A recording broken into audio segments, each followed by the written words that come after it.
everyone. So recently I was invited for a talk on queerness and art at Goethe Zentrum Hyderabad, accompanied by Apeksha and Vaibhav. So this talk was basically about talking about how queerness and art kind of go hand in hand, and it was a wonderful conversation. I have tried to arrange some of the snippets of the entire talk. I hope you like this video, and please go and share it across your community as well if you vibe with the same. For about 60 minutes, and we will open it up for question and answers within these 60 minutes, and we are happy if it overflows and there are questions a little beyond that. But we are also going to celebrate today. You may be aware, some of you, but I was very excited when I read this, that a PIL that was put out there by Vaibhav has come to very successful result, and we now do not have, or rather the High Court, the Telangana High Court has been able to strike down the Nunch Act of 1919. This is a big reason to celebrate. This is a big deal. Vaibhav has starred in 3 music videos, including a powerful tri-theme collaboration with Telugu singer Hemachandra. Notably, he hosted the introduction. Good evening, everyone, and welcome. Is a multi-task work, always and interdisciplinary to create a new pedagogy of performance. Patruni performs drag in a unique interpretation of the art that promotes avant-garde art, anti-beauty, and a postmodern approach to art, sometimes with dance and other times with folk music.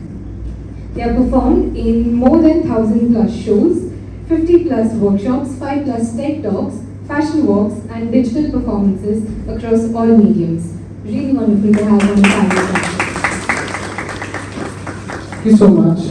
I should shut down this bio for sure, because but thank you so much for the introduction. Hi everyone, how are you? A little bit more energy. Hi. With a passion for creativity and inclusion. By day, he runs the curation house Dark Vibe Society while dedicating over 150,000 hours to Gandhian education and representing India in international ventures.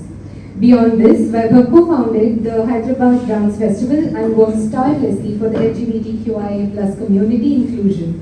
He curates the acclaimed Rainbow Nights, now known as One Love, and Hyderabad's first LGBTQIA+ inclusive speakeasy. He is also a Kathak exponent trained under Sri Mohit Sridhar. Vaibhav has starred in 3 music videos, including a powerful tri-theme collaboration with Telugu singer Hemachandra. Notably, he hosted the Indian Drag Conference and advocated for inclusion through engagements at various universities. Wonderful to have you. Part of your body. So it was basically a space where I was basically tearing a long sari which I was wearing into pieces, asking the audience to kind of connect them and giving one piece to each. So when I did that, people didn't understand that this is a classical dancer. Now he's turning up into something which is a horror show, and they were not understanding it. So I have to dial it down again, dial it down to the people, how I'm presenting. While this was happening, I was trying to navigate, I came into drag, unfortunately, and here the problem is I was not getting spaces, apart from Liquid Water, which was there. But before that, we were not having pub spaces. And for me, what I've been learning about drag is it's only an art form which you perform it in pubs. And then I see a lot of queer issues happening within the societies, a lot of our leaders being fighting for a cause. A lot of things which are happening, within Hyderabad, within a certain kind of a space. So this was definitely, the anger was building up, and the anger was not channelized into a certain, space, because I was not able to figure out. Each and every time I go to a venue and I say that, I want to perform drag, people were like, oh, this might be something which not be appropriate for children, or might not be appropriate for the society. That was a thing. While this was happening, I was working that time with Mobile Foundation, and we got a project which was called as, AIDS Awareness Project by TSACS. So, as a part of TSACS, Mobile was asked to do flash mobs to kind of ideate people about HIV awareness and same-sex, etc.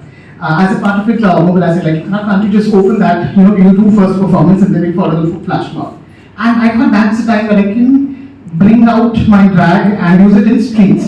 So that's the initial start. So 2018 was when the CSACs was doing multiple, awareness sessions within the public spaces, from Kachiguda station to Secunderabad to, parks, Dubali Park, late night at, 8 o'clock, 9 o'clock. So there was no time. We were all jumped into a bus and it was carrying from one city to the other, one place to the other. And we were doing this flash mob. I was in a wig and I was trying to go and perform and kind of agitate people about safe sex.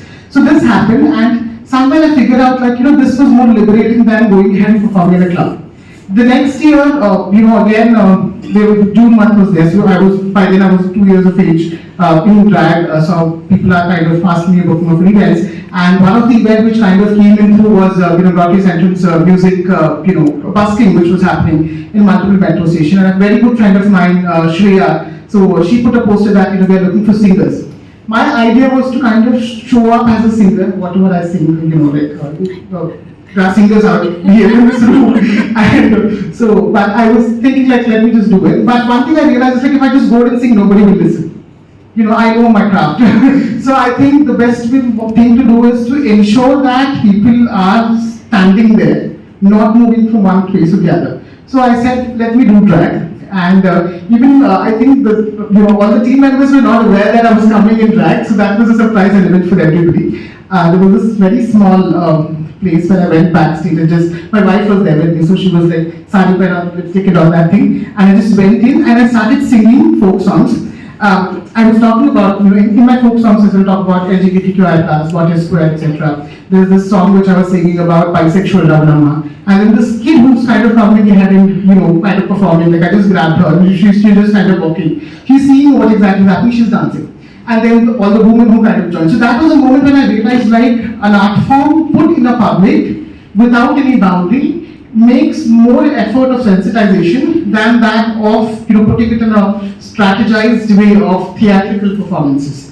And this is not something which I'm telling it from my experience, but I've been seeing this, if you go to rurals of Tamil Nadu, or if you go to rurals of Telangana, Andhra Pradesh, there were these protests which were happening as part of an art. And there were people who were kind of singing, songs, kind of trying to change the narratives of the society. So I just, kind of took from there, and I tried to stuff it in within my drag and tried to start performing. I would like to ask you, now that they shared their experience, and of course, feel free to share yours, how do you think art communities, organizations, and artists can make space for this to happen? For the, For the expression, for societal change. Yes, So for social change, I think, the entire idea of art is to draw attention, in my understanding, right? It's expression, and then you express, and then you obviously have a receiver for that expression. It's a complementary relationship. There's no artist without audience, there's no audience without artist, right? So, and be it any medium, be it painting, cooking, dancing. We are talking about that because I think we connect to dance more on the panel right now, what we have. But any medium, take, I think, any artist who has done any kind of work. I like to look at Lady Gaga, the way that they brought about a change just by their work, taking off from what they said, that if we were not able, if we were taped in the society to say that you can't say this, you can't do this, you can't do that. And that is where artists have risen up, like they've come forward and said, hell, we will do this. Stop us. And we will show you how it is done.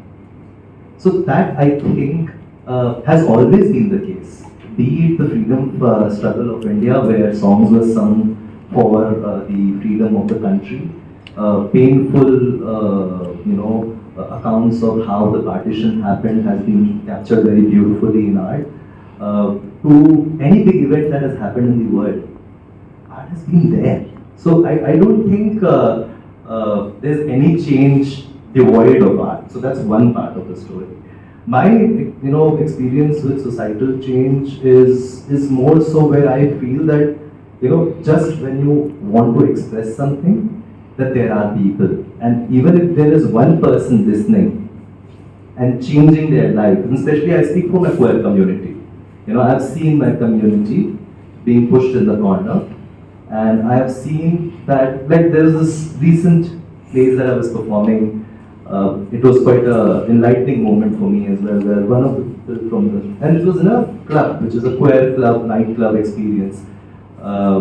And I finished my performance, got down the stage. The person was from a very remote village in Andhra Pradesh, was there in hiding because obviously can't reveal the identity of being, in a gay club, so to say. And he sat me down very, very respectfully and said, we live our confidence through you.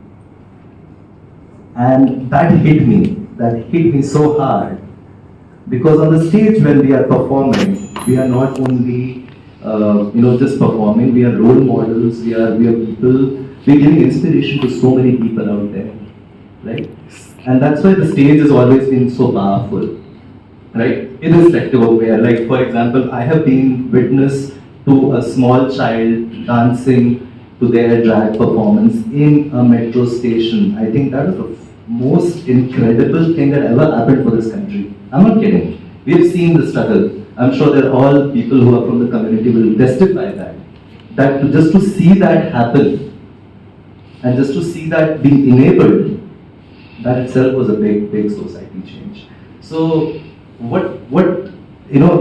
we put it all together, just summing up the entire thing, I think everything that you do in the realm of art is absolutely taking off from whatever is either going wrong or right in the society.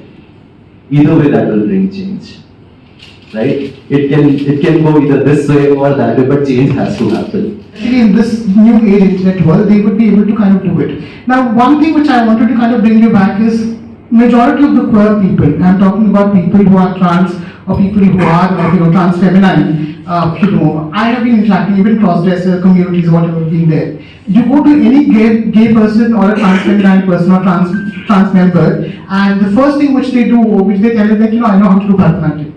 Now, how they know how to do Bharatanatyam? Because they had the gist of learning it. Now, can I compare their Bharatanatyam, their skill, which they were not able to kind of, impart because of their own privilege, whatever they were kind of coming from. Equivalent to somebody who has been learning for 20 years, who are coming from a certain kind of a space, certain kind of a privilege, and, kind of presenting it across. Now, that is where the parity is. Like, one person is learning for 10 years and 15 years, with a lot of money, which they kind of put in, and on the other hand, I see my community people just learning few things from the screen and just trying to kind of embrace it and kind of, create their own self, or create their own perspective of an art, and trying to bring the perspective to the present audience. Now, that is a parity of Bharatanatyam. What drag does is, it actually takes whatever the peanuts which we have and try to put it across any other art form. And that is why, I feel drag is more superpowered, because here you are able to make, there's no structure. You can't say that, you need to do a margam in order to be a drag queen. It's something which is very, kind of a moderated, perspective oriented. It's self-performance which you are kind of presenting it over here. And when you are seeing this parity of, a classical dancer offering, a full stage performance versus a drag queen who's doing everything from the hair to the toe to the makeup and kind of slaying it, performing it in street, performing it in a club, performing it everywhere, so whatever the dance they have learned. Even improving that dance, sometimes they become Madhuri, sometimes they become Vidya Balan. So they are able to bring this diversity and creating their own world. See, art is very personal, right? Your expression and my expression can be something, but then of course they're very unique. Like, I remember a very powerful line what my guru told me about performing in a group. He said, you may be dancing with about 1,000 people, 100 people, and you may be doing the same steps. But what you would do would be just you. And I think that left me with understanding that what it means to bring yourself to art, right? And it also makes you realize that what is beautiful, what is not beautiful, what is ugly even, what is right even, what is wrong even. If you have actually gotten into art, I think you've already surpassed those steps and you're looking for those answers, right? So while the Natya Shastra being there and giving us a guideline that, okay, this is how it should be. And in fact, I would go a step further. When I was reading my Kathak books, there were things like the female dancer has to be like this. There's no mention of a male dancer, by the way. The books only talk about how a female should look like on the stage. Does that mean that the males don't have expression? Does that mean that males are not capable of art? Does that mean that we cannot, by the society standard, not look good? So these are the questions that you may want to ask before just blindly reading into something, and especially now when the standards of beauty have changed, right? What may be beautiful yesterday may not be beautiful today. And what maybe was ugly yesterday probably may be beautiful today. Much like the queerness or everything that we see around. So it's progress, and I think art's main duty is to take humankind forward. Right? And if we do not do that, if we become stagnated, with all due respect to Natya Shastra, I also follow it, I also fall in line with the entire tenets, but I take what is required for my art and what doesn't coincide with the idea of how art should be, I just leave it right there. So that's how I navigate around it. Thank you so much, and I love this last point that you just mentioned. I think that is extremely powerful. I think why I say we're very vigilant is like art is just like anything else. We are not given we should not be taking a space that the art is universal, etc. A person who is actually doing a full-time 24/7 work in their own office is also doing art. We shouldn't be having that kind of a persistence about what was that deify the guru, and you just spoke of certain unwelcome, unfortunate instances, and the culture tends to instill in the student to continuously deify that person, and that could, people find it very difficult to even speak about it. Would you, if possible, help people navigate through this? Thank you.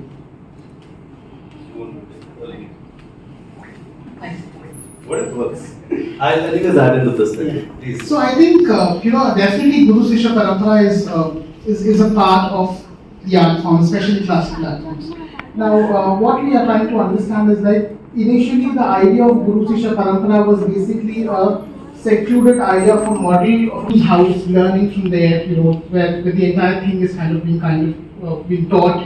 There's an institute, there's an agency of what they try to create in the early days. But right now, I think the entire idea of Guru Sishya Parampara has to be curtailed. I'm trying to put that word, because somewhere or the other line, if we are trying to put this barrier between somebody as a guru and somebody as a Sishya, you can be empathetic, you can be feeling love. You don't have to put a tagline to this. And if I'm paying something and if I'm not getting the same kind of a service from the other side, and still you want me to go and play the guru, I don't understand what exactly is the logic over there.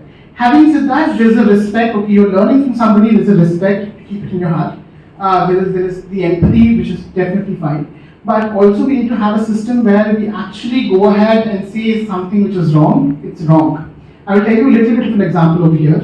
There was this 2 years ago, I was asked to be a part of all male dancers production in Hyderabad, where it was under a very prestigious guru, and my idea, my learning of art is very different from what the other people were there.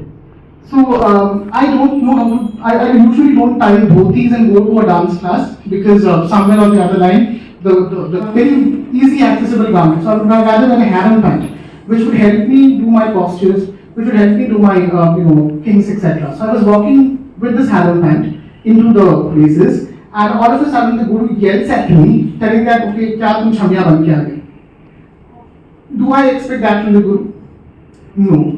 So are we empathetic over there? Again, this is something which I'm learning through them. So it's really important we take this guard. Most of them are also learning. Yeah. Not only you, but there are other people in the class who are also learning. So and this is a system which is being there. So Guru Sishya Parampara somewhere makes the art form very very kind of sacred, like very kind of I don't have a better kind of a word, but basically omniscience in its own way. That okay, I will give my bhumuru, this would be great. And it's not only classical dance. I will take you back to the drag world as well, where we have something called as drag mother and drag daughter. Now the entire idea of drag mother and drag daughter is like a mother would have 20 to 30 drag daughters, all of them are performing, and drag mother is the one who's accessibly, kind of sharing the accessibility, sharing the wigs, sharing the makeup within the own fraternity, etc. Now, even in this system, what exactly happens is like the bigger the drag mother has their disciples or drag daughters, the better opportunities which they get, and it also kind of nullifies the opportunities for the other artists in the society. Like if I don't have a drag mother, I want to kind of go and initiate my drag into the industry, and if there is a person, You do not say that I have become the sarva of something. I rule the rules for Kathak. I rule the rules for Bharatanatyam, and we all know this happens in our community. I mean, I'm being blatant enough, and I'm not putting it out there. That's it. If I have said it, Bharatanatyam happens this way, it happens this way. I'm sorry.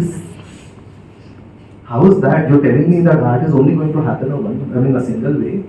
I think we've lost the entire objective. So, when someone tells me that, okay, yes, technique, yes. Expression, no. There, yes, I agree that grammar, the way if I have to talk a language, I need to learn the ABC. You are my teacher, you can probably teach me that. But you cannot tell me what words will I write, what sentences will I frame, and how I have to frame my sentences. So that is another thing that the art community needs to do, is to stop telling people what they need to do or how they need to do their art. So that is another thing, because independence, if we do not push the boundary or the envelope, I don't know what will happen to the rest of the world. So, this is how I say it. So yeah, so it's that these are the things. I can write an essay on what artists can do. Trust me, because we see it. We see it day in, day out, and we feel bad. We feel bad for our fellow artists who don't get paid enough. We feel bad for our fellow artists who don't get enough representation. We feel bad for our fellow artists who are struggling, hustling every single day, putting out social media, marketing, फलाना ये वो, हमारी art के अलावा सब कुछ करा लो हमारे से. That's all there is, that we are experts in everything else because we have to sell our art, so that we get the 15 minutes of our stage. And looking at society to support and all that, it is your duty in the scripture store that you earn your bread with your hard work. So it's our duty to keep a percentage of time on your art and a percentage of time for your earning with whatever other skill you have. And then parallelly have mental strength and work on those rituals that can make you super strong. So maybe Apeksha, I want you to give some concluding recommendations also to the fraternity, whoever it is, working for a change, how important it is to have mental strength. Okay, so that's what. You need to be emotionally strong. Basically, I'm saying that. Again, accessible to one area of folks is to take therapy. I get your point. I get what you're talking about. At the same time, it's not. We don't have a switch to turn on and off. That oh shit, I need to work towards this. I need to run a family, and that's why I need to segregate my mind into taking the art there. This much I'm going to work. They just spoke about how full-time artists aren't still able to sustain. I know that because I know folks. I'm in Bangalore, Hyderabad. Honestly, hearing, I feel like there is some openness and some change. I don't think Bangalore that is. And people are forced to do. How do you do that? Therapy is my only answer, and not everybody can afford. Here we are literally talking about people surviving on tips, and therapy costs 1,700 to 2,000 per session. Right? Not therapy, preventive rituals, like the morning rituals that can make them strong. Like practices, health practices. Can we discuss it?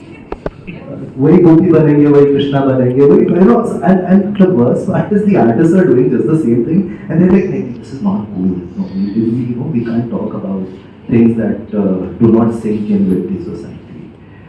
The safe playing is not an artist's job.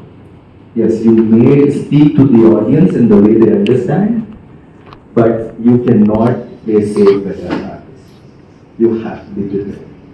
Do you think artists are doing that right now? Oh, you would tell me. You coming from Bharatanatyam, I am still from Kathak. Both of you should tell me about this. Exactly why I brought that up. Completely agree with that. Ganesh having two wives or the gopis and everybody. But how is that being portrayed? That's not it's been sanitized.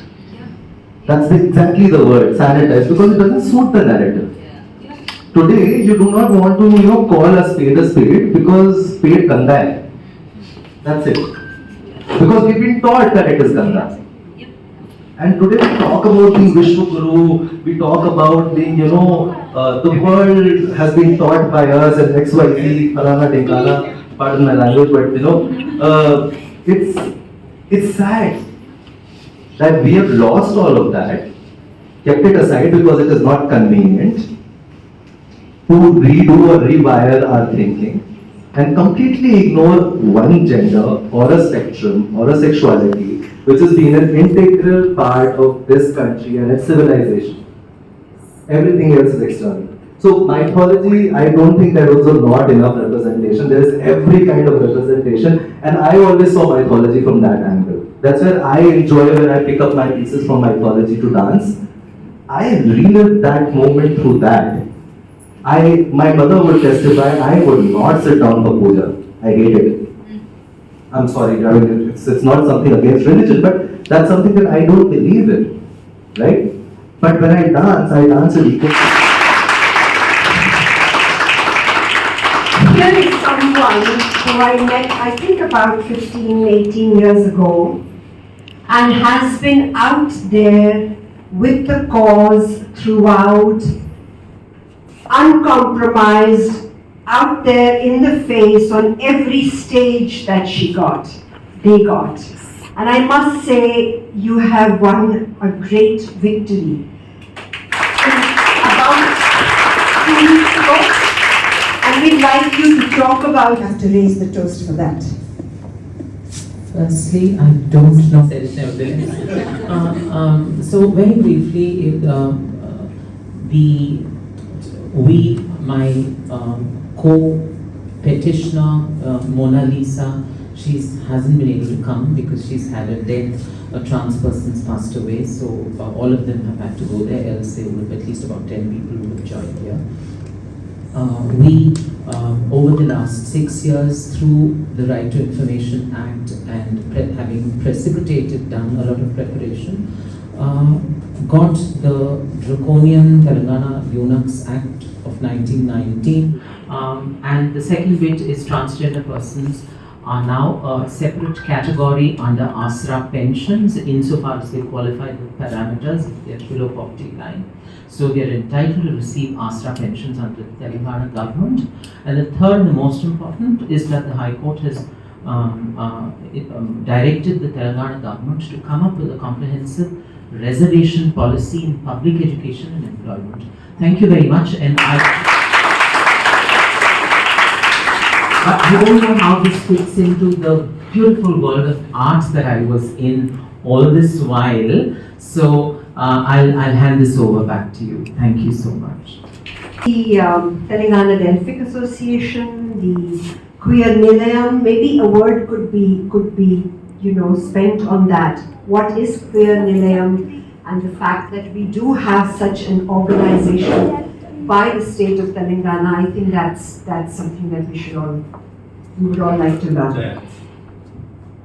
Hi everyone, my name is Jayan, also known as a support group with just 5 founding members, and we are very thrilled that we have reached close to about 8,000 people in Hyderabad. So we started as a virtual meeting. We had support meetings for the queer community in Hyderabad, and we saw a lot of them, not only from Hyderabad, from all across the world joining in for the virtual meeting. And then we started off with physical meetings. We organized a lot of events. We also organized Satrangi Mela last year, which provided a platform for the artists, the local artists, to perform, and we have also had an entry fee. So whatever money we received, we gave it back to the artists who performed at the event. We had Patruni who curated the event. We also had a lot of events supporting for the community and hopefully reach out to more and more people. And yes, I had Vaibhav also to be a part of a lot of rescue operations. And yes, we are all one, I would say, in Hyderabad. Thank you.